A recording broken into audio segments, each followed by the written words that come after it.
ناظرین کرام السلام علیکم ورحمۃ اللہ وبرکاتہ۔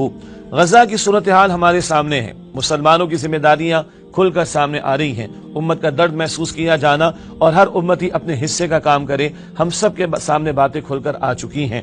کچھ باتوں پر آج توجہ دلانا مقصود ہے۔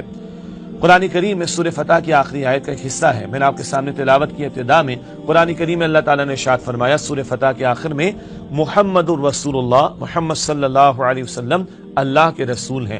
خاص اس کا ایک پس منظر ہے، صلح حدیبیہ کی دستاویز کے تعلق سے اس کی تفصیل کا یہاں پر موقع نہیں، البتہ آگے ارشاد فرمایا والذین معہ، اور جو نبی اکرم علیہ السلام کے ساتھی ہیں صحابہ کرام رضی اللہ تعالی عنہم اجمعین، اشداء علی الکفار رحماء بینہم، کفار پر بڑے شدید ہیں، آپس میں بڑے رحم دل ہیں۔ کیا مطلب شدید ہیں؟ ظلم ہوتا ہے کفار کی طرف سے، ظلم و ستم کے پہاڑ توڑے جاتے ہیں، مخالفتیں کی جاتی ہیں، شہید کیا جاتا ہے، مگر اللہ کے پیغمبر علیہ السلام کے صحابہ پہاڑ کی طرح ڈٹے ہوئے ہیں، جمے ہوئے ہیں۔ یہ کفار پر بڑے سخت ہیں، کفار کے بارے میں بڑے شدید ہیں، یہ حق کے خاطر کھڑے ہیں، جمے ہیں، ڈٹے ہیں، اور ساری مخالفتوں کے باوجود بھی ہٹنے کو، جھکنے کو تیار نہیں ہیں۔ وَرُحَمَاءُ بَيْنَهُمْ، آگے فرمایا آپس میں بڑے رحم دل ہیں، آپس میں تو ایثار ہے، محبت ہے، مودت ہے، قربانی ہے، ایک دوسرے کے کام آنے کا معاملہ ہے۔ علماء نے لکھا ہے بڑا پیارا نکتہ، اشداء علی الکفار پہلے، رحماء بینہم بعد میں بیان ہوا۔ بہت قیمتی نکتہ ہے، اشداء علی الکفار پہلے ذکر کیا گیا، رحماء بینہم بعد میں ذکر کیا گیا۔ کفار جو کہ دین دشمن ہوں، اسلام دشمن ہوں، ظالم ہوں، جابر ہوں، جیسے کہ آج کے صہیونی، آج کے یہودی اور ان کی معاونت کرنے والے دیگر کفار، یہ جو دین دشمن بن چکے ہیں اور اسلام و فوبیا کے نام پر مخالفت کر رہے ہیں، دین کی، دین والوں پر زندگی کو اجیرن کر رہے ہیں، مسجد اقصی کی حرمت کو پامال کرنے کی کوششیں کر رہے ہیں، چھوٹے چھوٹے بچوں کے لاشیں جو گرائے چلے جا رہے ہیں، بچیوں کو شہید کیے چلے جا رہے ہیں، اسکولوں کو تباہ کیے چلے جا رہے ہیں، درس گاہوں کو تباہ کیے چلے جا رہے ہیں۔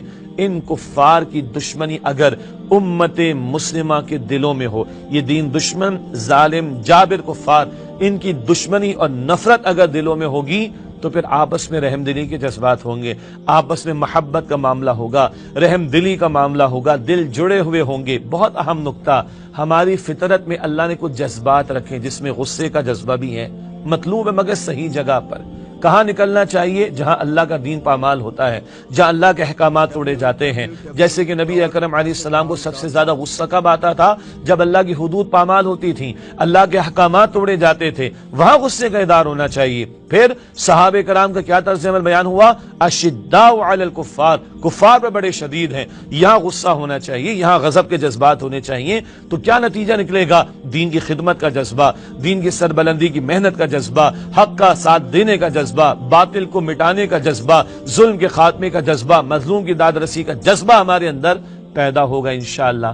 مگر آج کیا ہو رہا ہے؟ کبھی مسلک کے نام پر لڑائیاں ہیں، کبھی فرقہ واریت کے نام پر تباہیاں ہیں، کبھی قتل و غارت گری کے معاملات ہیں، کبھی زبان کے بنیاد پر جھگڑے ہیں، کبھی لسانیت کے سے آگے بڑھ کر سیاسی چپقلش اور نفرتوں کی بنیاد پر قتل و غارت گری کے معاملات ہیں۔ آپس میں لڑ رہے، مر رہے ہیں، آپس میں لوٹ مار ہو رہی، آپس میں قتل و غارت گری ہو رہی، ایک دوسرے کے اوپر ظلم و ستم کیے جا رہے ہیں۔ کیوں؟ وہ کفار کی جو نفرت ہونی چاہیے تھی، وہ دین دشمنوں کی جو نفرت ہونی چاہیے وہ ہے نہیں، تو آپس میں لڑ رہے۔ جذبہ تو فطری کہیں نہ کہیں تو نکلے گا، صحیح جگہ نہیں نکلے گا، غلط جگہ نکلے گا۔ لڑ رہے نا، فرقہ واریت، مسلک پرستی کے معاملات، مال و دولت کی وجہ سے اور سیاسی نفرتوں کی وجہ سے، زبان کے اختلافات کی وجہ سے، خطوں کے اختلافات کی وجہ سے لڑ رہے نا۔ وجہ کیا ہے؟ بڑا مقصد کھو دیا۔ اگر آج اس ظلم کے خلاف ہم کھڑے ہو جائیں تو ہماری نفرتیں آپس کی ختم ہو جائیں گی۔ اس ظلم کے خلاف اگر ہم کھڑے ہو جائیں، آپس میں محبتیں پیدا ہو جائیں گی۔ مظلوم کی داد رسی کا بڑا مقصد سامنے لے کر کھڑے ہو جائیں تو انشاءاللہ آپس کی نفرتیں ختم ہو جائیں گی۔ ملک پاکستان اللہ کی نعمت ہے نا، اور اسرائیل کا توڑ بھی یہ پاکستان ہے، یہ پاکستان کی ایٹمی صلاحیت اللہ کی نعمت ہے، یہاں کی مثل ٹیکنالوجی اللہ تعالیٰ کی نعمت ہے، اس کو ہم نے محفوظ رکھنا ہے اور باطل کو مٹانے کے لیے استعمال بھی کرنا ہے کل انشاءاللہ تعالیٰ۔ اگر آج جڑے ہوئے ہوں گے تو باطل کے مقابلے میں کھڑے ہوں گے، تو جڑیں گے بھی تب، محبت بھی تب پیدا ہوگی جب ظالموں کے لیے نفرت دل میں ہوگی، دین دشمنوں کے لیے نفرت دل میں ہوگی۔ یہ آیت کا یہ سب بہت بڑا میسج آج دے رہا ہے۔ کیا اچھا ہو، ہم امتی ہیں، نبی اکرم علیہ السلام کے ماننے والے، اللہ، اس کے رسول علیہ السلام، قرآن، دین اسلام کے ماننے والے، یہ ہماری بنیاد ہے۔ اور ان بھائیوں کے ساتھ ہمارا رشتہ اسلامی برادری کا رشتہ ہے، فلسطینیوں کے ساتھ رشتہ لا الہ الا اللہ کی بنیاد پر ہے۔ اس پر اگر ہم کھڑے ہو گئے تو ان کا بھی دل بڑا ہوا کہ ہمارے بھائی ہمارے پیچھے، امت ہماری پیچھے کھڑی ہے، اور ہماری آپس کی نفرتیں اور عداوتیں اور دشمنیاں بھی انشاءاللہ ختم ہو جائیں گی۔ اللہ ہمیں ظلم کو روکنے اور مظلوموں کی داد رسی کے لیے ہمارا حصہ ڈالنے کی توفیق دے، اور ہمارے حکمرانوں کو اور ہمارے مقتدی طبقات کو اس سے آگے بڑھ کر عملی اقدامات کرنے کی توفیق عطا فرمائے۔ آمین یا رب العالمین۔